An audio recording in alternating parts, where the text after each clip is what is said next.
So this is actually a very powerful story, subhanAllah. It's one that truly, I think relates to many young people today in particular that are struggling with zina, the zina of the eyes, the fornication of the eyes, the fornication of the hands, and unfortunately sometimes, full fornication, full adultery. And this is narrated by Imam bin Kathir rahimahullah ta'ala, and also Muhammad Siddiq al-Minshawi in the stories of Umar ibn al-Khattab radiallahu anhu. And it's about a young man, and this young man, shabun fi ahdi nabi sallallahu alayhi wasallam, a young man in the time of the Prophet sallallahu alayhi wasallam, kana yulazimu al-masjid, who was, well known for constantly attending the masjid. So this isn't the highway robber, this is someone that always used to go to the masjid. لِيَسْمَعِ الْحَدِيث غَضًّا طَرِيًّا مِنْ أَفْوَاهِ الصَّحَابَةِ, so that he could hear the ahadith being recited from the mouths of the Sahaba, may Allah be pleased with them. And in particular, Umar ibn Khattab radiallahu ta'ala anhu, saw this young man as one with great potential. So Umar radiallahu anhu takes this young man as a student. And this young man was always seen following Umar ibn Khattab radiallahu ta'ala anhu. وَكَانَ لَهُ أَبٌ شَيْخٌ, he had an old father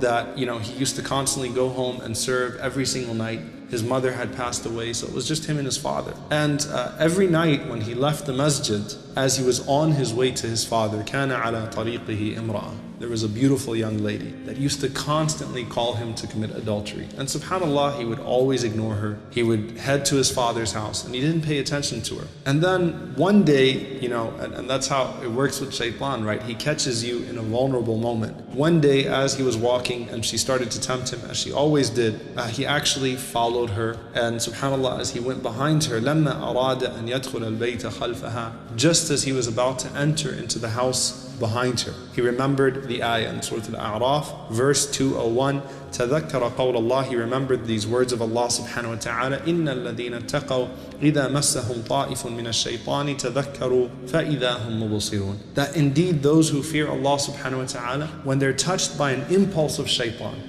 shaitan gets them, just quickly. They're touched by a whisper of shaitan, an impulse of shaitan. تَذَكَّرُوا, as soon as that happens, they remember Allah subhanahu wa ta'ala. There's a moment of heedlessness, and then right away they remember Allah subhanahu wa ta'ala, فَإِذَا هُمْ مُبْصِرُونَ, and they snap out of it. Suddenly they can see clearly. So it's like, it's a moment of vulnerability. Shaitan gets you on an impulse. He gets you into a moment of heedlessness to do something you're going to regret, and then, that taqwa kicks in and you remember Allah subhanahu wa ta'ala.